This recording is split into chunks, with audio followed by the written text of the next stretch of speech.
En 1976 a été adoptée une loi qui crée les centres publics d'aide sociale, aujourd'hui appelés centres publics d'action sociale.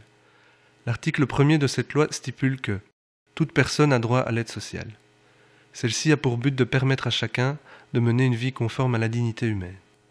Il est créé des centres publics d'action sociale qui, dans les conditions déterminées par la présente loi, ont pour mission d'assurer cette aide. L'article 57 de cette loi précise: le centre public d'action sociale a pour mission d'assurer, aux personnes et aux familles, l'aide due par la collectivité. Il assure non seulement une aide palliative ou curative, mais encore une aide préventive. Cette aide peut être matérielle, sociale, médicale, médico-sociale ou psychologique. Après avoir reçu une demande d'aide, le centre doit réaliser une enquête sociale et poser un diagnostic précis du besoin d'aide. Il accorde alors celle-ci sous la forme qu'il juge la plus appropriée.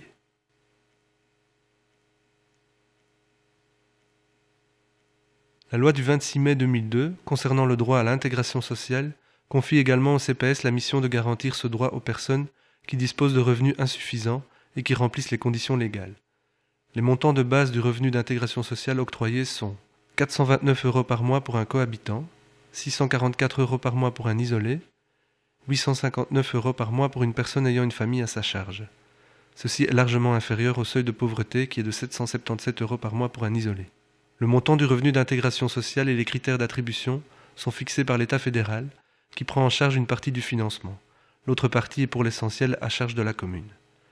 Le CPS peut octroyer des aides complémentaires, mais c'est alors à la commune de lui donner les moyens nécessaires.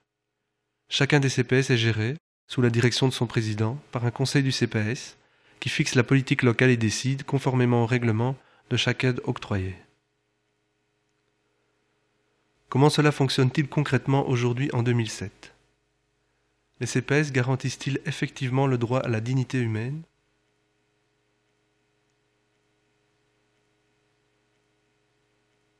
Nous avons essayé de le comprendre en nous penchant sur une institution particulière, le CPS de la commune d'Anderlecht, en rencontrant et en donnant la parole aux principaux acteurs concernés. Dalida Rigaud, représentante du comité d'information et de défense des usagers du CPS, Sheila, Charles, Christian, usager du CPS, Yves de Mulder, président du CPS, et enfin un assistant social qui y travaille et qui restera anonyme. Nous les remercions pour leur témoignage. C'est à l'occasion de la distribution de colis alimentaires réalisée par le comité d'information et de défense des usagers du CPS que nous rencontrons ceux-ci. Une des activités du comité est en effet de redistribuer, aux personnes munies d'une attestation du CPS, des denrées récoltées par la banque alimentaire. En Belgique, la quantité de surplus alimentaire ainsi collectée auprès de l'industrie et du commerce, puis redistribuée aux plus démunis, est passée de 3 900 tonnes en 1995 à 9 400 tonnes en 2006.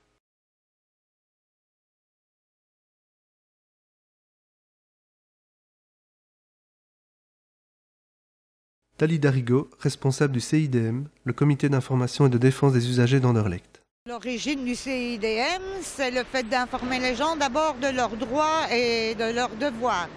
Ça, c'était d'abord l'origine du CIDM, donc d'aider les gens à pouvoir se défendre devant l'administration qui était dure et pure. Puis est venu s'ajouter les colis alimentaires parce que justement l'augmentation de la pauvreté a été plus que doublée et que les délais d'attente pour l'obtention du RI étaient de 2, 3, 4, 5 mois d'attente avant d'avoir un RI. Donc on s'est posé la question, mais que font ces gens pendant ces périodes d'attente ?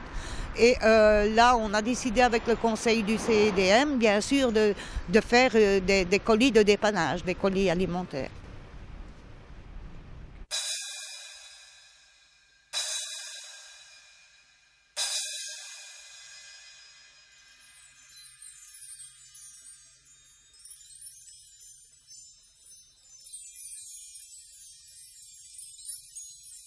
Sheila a introduit une demande de régularisation.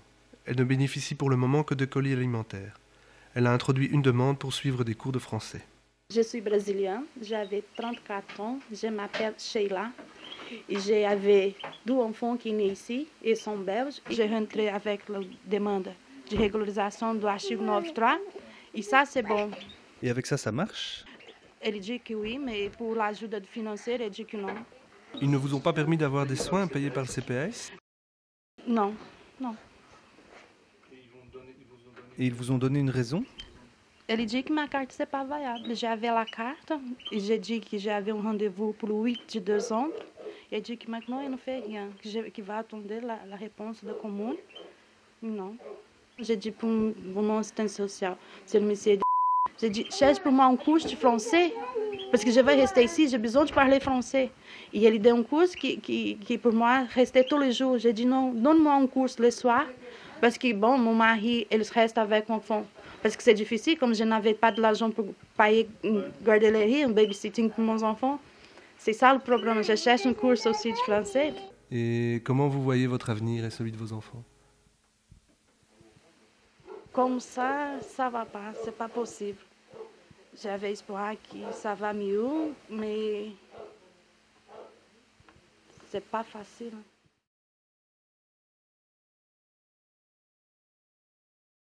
Charles est chômeur. Il a notamment bénéficié d'une aide complémentaire du CPS pour faire face à ses factures de gaz et d'électricité. Je touche 700, à peu près 750 de chômage. Je vis dans un appartement social au Péterbos. Je paye une loyer de 5 000 francs de loyer, plus l'électricité, le gaz, enfin les dettes que j'ai encore en plus. J'étais au CPS pour essayer d'avoir un colis parce que j'ai eu des problèmes avec l'électricité et le gaz. Et ils m'ont donné, j'ai demandé s'il n'y avait pas moyen d'avoir pour avoir des colis. Ils m'ont donné l'adresse. Je suis venu m'inscrire ici, maintenant ça fait 2 ans. Et alors j'étais m'adresser au CPS. Comme mes lunettes, j'ai dû avoir le CPS. Je suis occupé à rembourser, maintenant ça va être fini.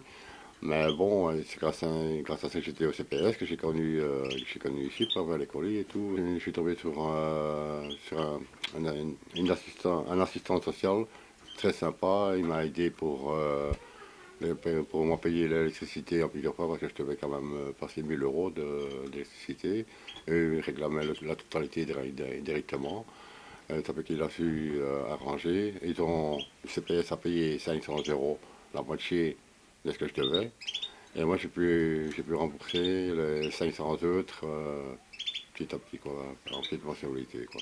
Grâce à eux, quoi, je m'en sors, quand même, je m'en suis sorti.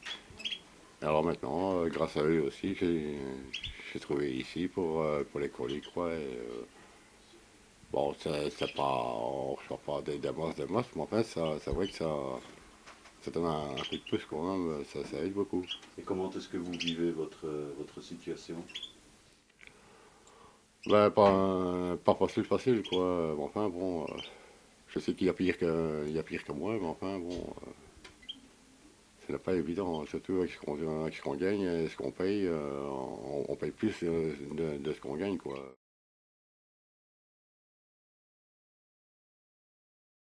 Christian a perdu son emploi suite à une restructuration. Il est malade et ne peut plus travailler. Le CPS intervient pour ses médicaments et lui donne accès aux colis alimentaires. J'ai perdu mon travail en 2004 pour restructuration. Je suis tombé dans l'alcool, je me suis fait soigner pour l'alcool. Entre-temps,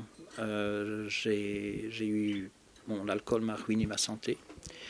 Alors je suis tombé sur la mutuelle, mais évidemment même sur la mutuelle, quoi, je dois payer des hôpitaux, frais de soins, frais de médicaments et tout. Et avec ce que je reçois, après mon loyer, mon gaz, électricité, quelques factures, bon, je n'ai plus assez. Même en ayant le strict minimum, je n'ai plus assez pour moi vivre. Alors bon, la CPS m'aide de questions médicaments. J'en ai pour plus de 100 € par mois pour des médicaments. Alors, bon, je suis Vipo, ça aide un peu, mais ce n'est pas encore le maximum, quoi, parce que bon, je n'ai pas assez pour manger. On doit faire venir chercher des colis, ce qui est un peu, bon, on pourrait dire dégradant, mais on ne sait pas faire autrement. Et donc, par exemple, ici, nous devons attendre des heures dehors, sous la pluie, sous le vent. S'il neige, sous la neige, on n'a rien d'autre. On doit attendre des heures pour essayer d'avoir quelque chose. Et bon, la semaine passée, par exemple, nous avons eu des yogourts. Et une bouteille de Schweppes, c'est à peine suffisant pour s'en sortir. Et avec ce que j'ai comme colis, bon, ça aide, oui, ça aide beaucoup. Mais c'est pas plusieurs jours que je ne mange que des yogourts par jour. On n'a pas de viande. Bon, d'ailleurs, mon docteur m'a dit que je manquais de vitamines, que je devrais manger un peu plus de viande. Mais bon, la viande, c'est cher. Je ne sais pas suivre le régime que je devrais suivre. Pourquoi? Parce que je ne suis pas riche. Bon, si je n'avais pas ma mutuelle en plus, je sais que je n'y arriverais pas. Je suis déjà, je remercie la CPS de pouvoir m'aider le mieux qu'ils peuvent, mais malheureusement, ce n'est pas suffisant. C'est pas suffisant. Il n'y a pas assez d'aide. Par exemple, on m'avait prêté une petite télévision et j'ai demandé pour avoir une télévision, donc chez les petits riens ou la poudrière, enfin des choses qui sont de seconde main, disons. Et ça m'a été refusé parce que, soi-disant qu'une télévision c'est un luxe. Et bon, donc je vais passer les fêtes sans télévision. Et donc, je n'ai déjà pas grand-chose, je ne sais déjà pas sortir, je reste chez moi, je ne sais rien faire. Si je pouvais travailler, je travaillerais. Mais malheureusement, ma santé ne le permet pas, ne le permet plus. D'un point de vue concret, quand vous y allez, quelles sont vos impressions? Est-ce que vous êtes bien reçu?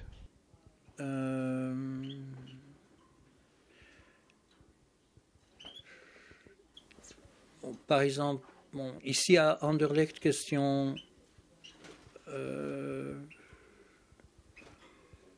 bienvenue et tout, je suis bien traité, question, on est poli avec moi, on est respectueux avec moi. Ça m'est déjà arrivé d'être autre part où je n'avais pas été respecté. Et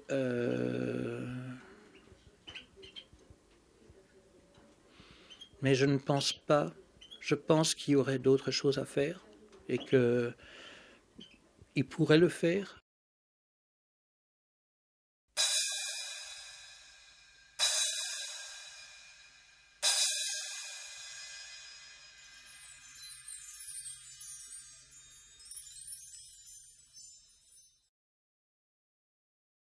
Quel est le point de vue de ceux qui sont chargés de gérer les CPS?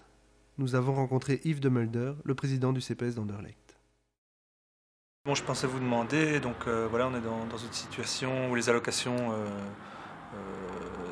pour un isolé sont un peu plus de 600 €. Qu'est-ce que vous pensez de ce niveau des allocations par rapport au coût de la vie en Belgique actuellement? Il est évident pour un isolé, avec 600 et des euros, 650, je pense maintenant, vu surtout le prix des loyers, et à Bruxelles, en tout cas, c'est extrêmement difficile de vivre. D'autant, imaginons qu'un prix normal pour un studio d'une personne ici, pour une maison qui ne soit pas un taudis, de 400 à 500 €, il reste 150 €, 100 €, 200 € pour vivre, pour tout le reste. Donc on voit ce que ça peut donner. Ceci dit, même si j'estime que c'est totalement insuffisant, j'ai peu d'espoir que le gouvernement fédéral accorde des augmentations énormes sur le niveau. Je ne demanderai pas mieux, je veux dire, mais j'ai des doutes sur la possibilité d'augmenter fortement cette somme. Donc tenant compte de ça et du fait qu'on ne pense pas que ça va changer de manière fondamentale, on a mis en place quelque chose qui peut être marginal mais qui est quand même important pour nous. C'est toute une école de consommateurs, un service médiation de dette aussi, mais surtout une école de consommateurs, puisqu'on sait très bien qu'avec le niveau de 650 on ne sait pas rembourser ses dettes, mais au moins on peut essayer d'utiliser au moins mal possible les faibles ressources dont ils disposent. Et donc c'est pour ça qu'on a décidé de mettre cette école de consommateurs, comme il y a en Wallonie d'ailleurs, mais il n'y avait pas à Bruxelles. Et on a commencé avec ça. Mais c'est effectivement quelque chose de marginal par rapport au problème du manque de ressources de ces gens-là. Comment vous définiriez la question du CPS d'Anderlecht d'un point de vue global? Actuellement, oui.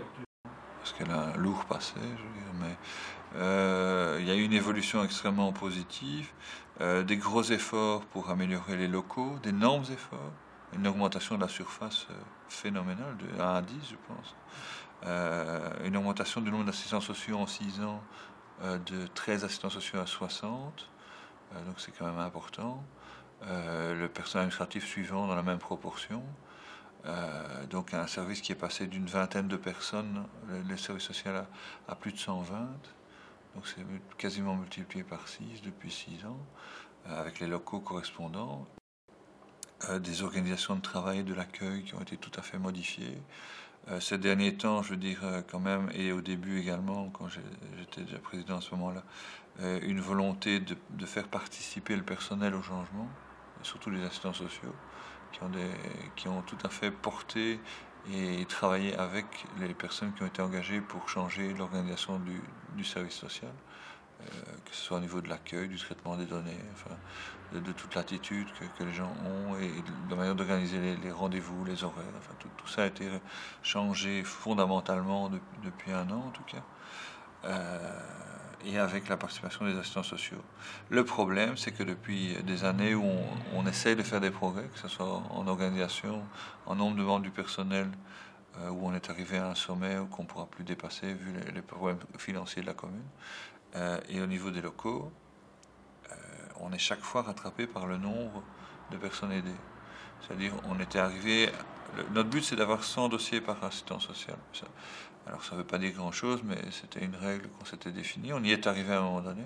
Maintenant, on n'y arrive plus. On est à nouveau à 150 ou quelque chose comme ça. Mais on ne peut pas éternellement engager des assistants sociaux. On ne peut pas éternellement acheter des bâtiments ou en louer d'autres. On n'a plus les moyens. Et le nombre de gens aidés continue à augmenter. Donc, nos progrès sont chaque fois rattrapés. Alors, si on n'avait pas fait ces progrès, ça serait la catastrophe totale.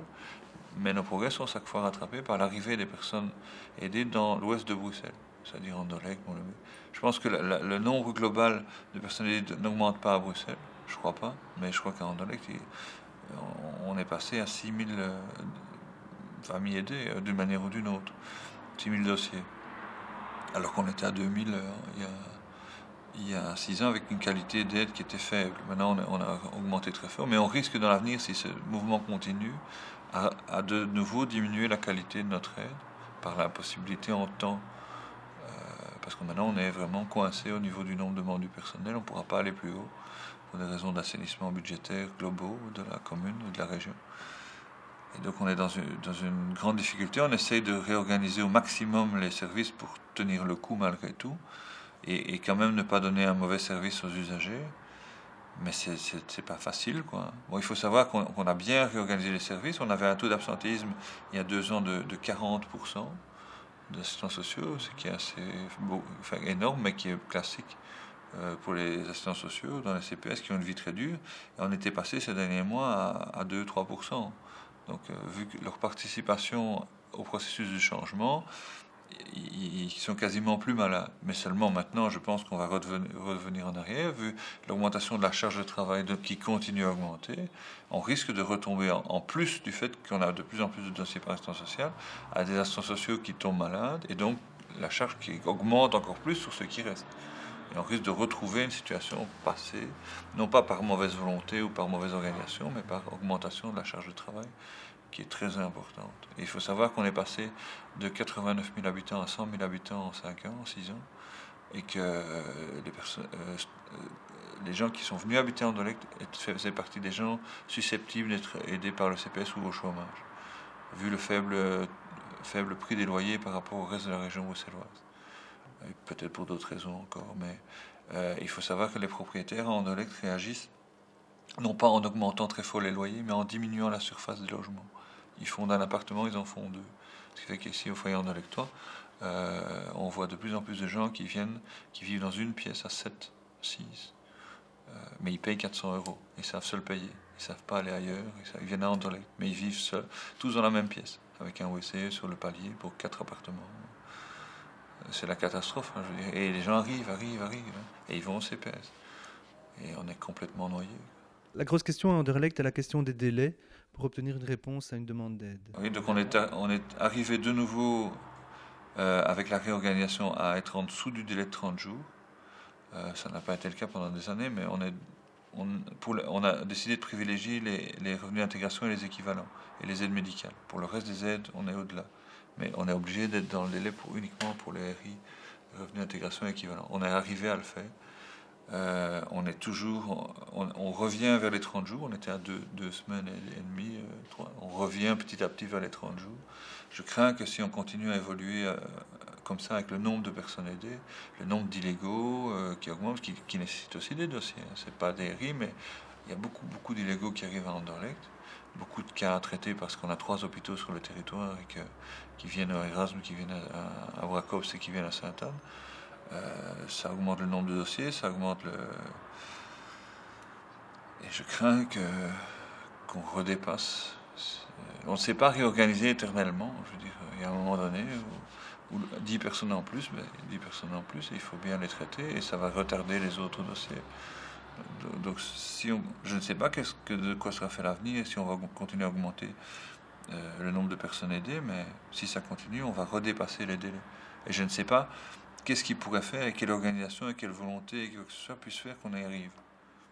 Je ne sais pas comment on pourrait y arriver. On cherche, si ça continue. Donc je suis assez inquiet. Enfin, nous avons souhaité connaître le point de vue des assistants sociaux qui réalisent au quotidien la liaison entre le CPS et les usagers. Nous avons donc écrit au président du CPS pour lui demander l'autorisation de pouvoir réaliser l'interview d'un assistant social. La réponse fut malheureusement la suivante. Comme suite à votre lettre relative à une demande d'autorisation de réaliser des interviews filmées d'assistants sociaux travaillant dans notre CPS, nous sommes au regret de vous signaler que les articles 36 et 50 de la loi organique exigent un devoir de discrétion des membres du personnel, par le conseil Yves de Mulder. Au nom du secret professionnel, les assistants sociaux sont empêchés de s'exprimer. C'est donc de façon anonyme que nous avons dû réaliser cette interview d'un assistant social du CPS d'Anderlecht. On vous a interdit de vous exprimer publiquement au sujet de votre travail au CPS. Quels sont vos sentiments à ce sujet ? Je ne comprends pas cette interdiction. Bien sûr, il n'est pas question de s'exprimer sur des cas individuels, mais ça, c'est déjà couvert par le secret professionnel. Et donc, je ne vois pas pourquoi un assistant social ne pourrait pas s'exprimer sur la politique générale de son CPS. Et en fait, en réalité, je dis je ne sais pas pourquoi, mais je crois que je sais très bien pourquoi. C'est une façon d'empêcher les gens de s'exprimer sur les dysfonctionnements du CPS. C'est une preuve, à mon avis, que le CPS dysfonctionne. La réglementation prévoit que les assistants sociaux réalisent une enquête sur les véritables besoins des usagers et sur les meilleurs moyens d'y répondre. Est-ce que vous avez l'impression de vous diriger vers ça dans votre travail quotidien ? Il faut, comme on nous l'enseigne à l'école sociale, il faut prendre la personne dans sa globalité psycho, socio-économique, humaine. C'est clair qu'on n'est pas du tout là-dedans pour une raison simple, c'est qu'on n'a pas le temps. On doit estimer l'urgence. Est-ce qu'un tel est plus urgent que l'autre, sachant que tous les cas sont urgents ? Et donc, on ne sait pas vraiment atteindre cet objectif-là, il est très virtuel. Pouvez-vous nous indiquer le nombre d'usagers que vous suivez en tant qu'assistant social ? Alors ça, c'est très très difficile à dire. En prenant mon répertoire téléphonique, je tombais sur 230 au moment où le CPS, d'après le super système informatique, me disait que j'en avais 160. Donc on fait au mieux en fonction du nombre de personnes qui attendent aussi. C'est très aléatoire et ça dépend très fort d'un jour à l'autre et d'une personne à l'autre. Votre président nous a dit qu'il était inquiet pour l'avenir. Oui, c'est mission impossible. Comment voulez-vous qu'une famille composée de 2 adultes et 2 enfants puisse payer un loyer de 500 €, plus les soins de santé, l'alimentation, les frais scolaires, les frais d'énergie, enfin j'en passe, avec une aide qui fait 860 €, plus les allocations familiales. Bien sûr, il y a les aides complémentaires, carte médicale, intervention dans les frais scolaires, intervention énergie, médiation de dette, abonnement STIB. Mais comment est-ce qu'on peut satisfaire tout le monde quand il s'agit d'octroyer ces aides à 160 ménages, tout en respectant le délai légal d'1 mois pour chaque demande ? Et pour nous, où trouver la force d'aider ces personnes quand on travaille nous-mêmes dans des conditions exécrables et qu'on gagne environ 1 200 € net par mois ? C'est quand même pas étonnant, dans une situation pareille, qu'on fasse tout pour nous faire taire. Et d'après vous, quelle est l'erreur du système? On doit se battre, c'est vraiment une jungle. Je crois qu'on vit dans une société où si vous avez un beau diplôme et que vous avez parce que maintenant on demande certaines années d'expérience et tout ce qui s'ensuit, eh bien là vous pouvez encore vous sauver de la jungle. Mais je veux dire qu'on ne fait rien pour les salaires minimums même. Même là, on voit qu'il y a la pauvreté qui grandit dans ce domaine-là parce que les personnes qui ont un salaire minimum, par moment, se retrouvent en demande au CPAS aussi parce qu'ils ne parviennent plus à joindre les deux bouts. Qui diminue un petit peu tout. Non, ils augmentent. Le tabac augmente, le pain augmente, tout augmente. Mais ce qu'on touche par mois, on n'augmente pas.